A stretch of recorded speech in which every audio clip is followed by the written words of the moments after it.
Salut Amy, on va parler de la red pill et de ses dangers. En fait, c'est une red pill sur la red pill. Tu sais, j'aime bien faire des red pill sessions. Et puis, j'en referai une prochaine. D'ailleurs, il y en a une qui va venir très prochainement, sûrement samedi. Donc, tu pourras aller voir sur la chaîne. C'est pour ça que je t'invite à t'abonner. La red pill sur la red pill ici, c'est de se poser la question des dégâts que peut faire le fait de prendre la red pill. Et dans ces dégâts, on va avoir à peu près 2 réactions. Et on va aller voir dans cette vidéo. Déjà, ce que je veux poser, la question, c'est qu'est-ce que prendre la red pill? C'est le fait de prendre la vérité douloureuse plutôt que de prendre la chose qui nous arrange plutôt bien et de prendre une fausse vérité. Parce que c'est plus agréable. À partir du moment où tu prends, ça vient du film Matrix, à partir du moment où tu choisis la réalité douloureuse, désagréable et celle qui ne te plaît pas, tu te doutes bien qu'il va y avoir des problèmes qui vont tomber dessus. Et en gros, il y a 2 réactions principales. D'un côté, l'état colérique, ce qu'on appelle la rage red pill. Je suis passé par là, donc moi c'était mon chemin. Mais il y a un autre côté, qui est le côté dépressif, le côté négatif, et en fait tu te rends compte que finalement, ce putain de monde, eh bien la réalité elle est pas belle. Dans le côté red pill. Le problème de toute cette red pill là, en tout cas le côté danger de la dépression, eh bien ce que j'ai envie de dire, c'est de sombrer ni plus ni moins dans le côté black pill. Alors je vais te mettre en haut une vidéo sur les pilules pour que tu comprennes à peu près de quoi je parle, que tu partes pas complètement en disant putain mais de quoi il parle. La black pill, du coup, je vais quand même redéfinir rapidement ce que c'est en fait une forme. Tu vois la réalité et tu dis je peux rien y faire de toute façon. En fait, la black pill c'est un abandon. Et c'est plus violent encore. Et souvent, le côté dépressif, en fait, on passe plus dans le côté black pill que le côté red pill. Parce que la red pill, tu dis, ça fait mal. Et tu vas plus réagir. En gros, le côté dépression, c'est où ça commence à noircir un peu tout ça. Et c'est réellement problématique. Et j'ai envie de t'inviter, faut te poser des bonnes questions. Parce qu'en fait, en posant la question de on peut plus rien faire, le truc, c'est que on finit par se transformer en une. Alors, ceux qui sont célibataires vraiment et qui n'ont jamais connu, c'est ce qu'on appelle les incels. Du coup, on se transforme en incel. Pour d'autres, mais ça c'est dans le truc, parce que les incels, ce sont des personnes qui sont dans la black pill, qui renoncent en fait, enfin qui ne renoncent pas, même pas, mais qui sont complètement abandonnés, qui ont abandonné tout espoir en quelque sorte. Et dans ce côté-là, il y a un côté revanchard problématique. Je vais pas en reparler, j'en ai déjà parlé.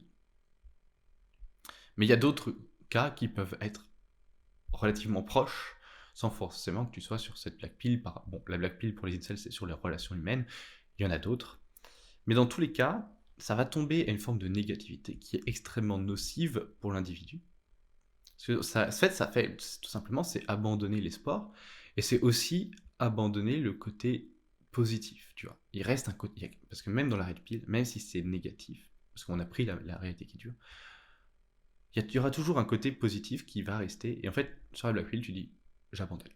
Pour se donner une image, c'est comme, tu vois, la personne qui est vraiment au bout de sa vie, tu vois, qui est au bord de la falaise, qui va se jeter, et qui se dit, qui voit, tu vois, un petit oiseau voler, qui se dit, putain, en fait, et qui relève, tu vois, la tête, et qui voit le paysage qui est assez beau. Et en fait, on est un peu dans ce cas-là, c'est-à-dire qu'il y a une négativité. Mais tu peux toujours observer une côté positif, et après, c'est toi qui as le choix, en fait. Tu as le choix de maintenir ta tête en bas ou de maintenir ta tête en haut, de te jeter ou de ne pas te jeter. En fait, la red pill, c'est une considération de la réalité qui est certes négative, mais qui ne te lie pas les mains. Et le côté dépressif, c'est que finalement, en fait, tu abandonnes cette idée-là, et c'est relativement problématique, parce qu'au final, est-ce que ça vaut vraiment le coup de prendre la red pill si c'est au final pour rien changer à ta vie? C'est une question que je pose. Est-ce que ça vaut vraiment le coup de se nourrir, de prendre des red pills, de prendre des red pills, de reprendre des red pills, pour au final se retrouver déprimé, ne plus vouloir rien faire de sa... Enfin, ne pas vouloir améliorer sa vie, ne pas vouloir changer de choses, c'est une question. C'est pour ça qu'il y a une autre pile, enfin, c'est vraiment on dirait prise, on dirait une personne âgée, niveau pilule, ça envoie. La white pill, en gros, c'est la vision un peu stoïcienne, c'est-à-dire que, ok, qui va se rajouter. Alors en fait, c'est un peu un pendant de la black pill. C'est-à-dire que oui, aussi, il y a des choses que tu pourras pas changer. Mais que, en gros, dans le côté white pill, c'est on s'en fout. Ça sert à rien que ça te touche émotionnellement. Et c'est un peu ça, tu vois, il y a des choses que on peut globalement pas changer. On peut pas changer l'hypergamie féminine. Est-ce qu'on doit désespérer de ça? Absolument pas. On peut pas le changer. Alors pourquoi se concentrer sur le négatif de la chose? Soit tu continues à jouer le jeu de cette hypergamie et tu en tires ton épingle en ayant conscience. Donc tu vas chercher à t'améliorer pour monter. Personnellement, je ne suis pas forcément hyper pour ce genre de choses, même si je trouve que dans le côté amélioration, ça me plaît bien. Je préfère ça qu'une personne qui se contente d'aller à la déchéance. Ou sinon, tu peux dire, bon bah, je vais pas jouer ce jeu-là, je go Mikto directement à l'extrême, et je renonce, je me transforme en moine, et puis voilà, je fais l'ermite, et puis ça me va très bien. Par exemple, il n'y a pas de réelle bonne réponse selon moi. L'idée, c'est de réellement s'améliorer. Parce que bon, être moine mais ne pas s'améliorer, je trouve ça aussi un peu dommage. En fait, il s'agit juste de vivre sa propre vie. Dans tous les cas, cette déprime, elle est nuisible que ce soit l'un ou l'autre. Parce que si tu te retrouves en tant que qu'ermite mais que tu déprimes, bah finalement, est-ce que ça valait vraiment le coup?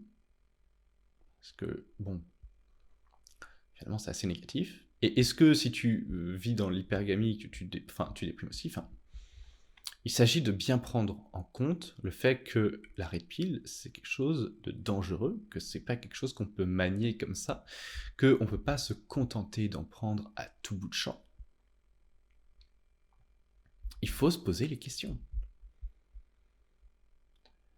Donc moi je suis passé par la rage red pill, donc le fait d'avoir une forme de colère un peu contre cette réalité, et de négatif. Il y a aussi une forme de négativité retournée contre soi, mais cette négativité, tu vas plus la retourner contre le reste, en oubliant aussi le côté positif. Dans le côté déprime, tu retournes principalement la négativité contre toi, et donc c'est tout aussi nocif. Faut prendre en compte que quand tu vas prendre une red pill, et voilà le meilleur conseil que tu pourras voir par rapport à ça, enfin l'un des meilleurs conseils, le prochain arrive samedi, c'est que tu dois ne pas oublier le côté positif. Aussi simple que ça. Et ne pas abandonner, et surtout pratiquer un maximum de gratitude. Essayer en fait d'être égoïste. Dans la red pill, l'égoïsme et la préservation vont vraiment t'aider à ne pas sombrer dans ce désespoir ou dans cette rage envers les autres. Ou contre la situation, peu importe. Voilà l'ami, c'est la meilleure chose que je voulais t'apporter ici. C'est un sujet très important puisque ça me touche. Et je sais que ça en touche certains, qui m'ont contacté, peu importe. Voilà. Et je trouve important de te délivrer ce message, et surtout si tu peux le délivrer à d'autres personnes qui sont vraiment dans le côté red pill, tout ça, ça serait une bonne chose. Voilà l'ami. Je te souhaite une bonne soirée. Tu peux t'abonner, tout ça. Voilà. Et partager, me lâcher un like. Voilà l'ami. Je me répète, ce qui est temps d'arrêter. Ciao.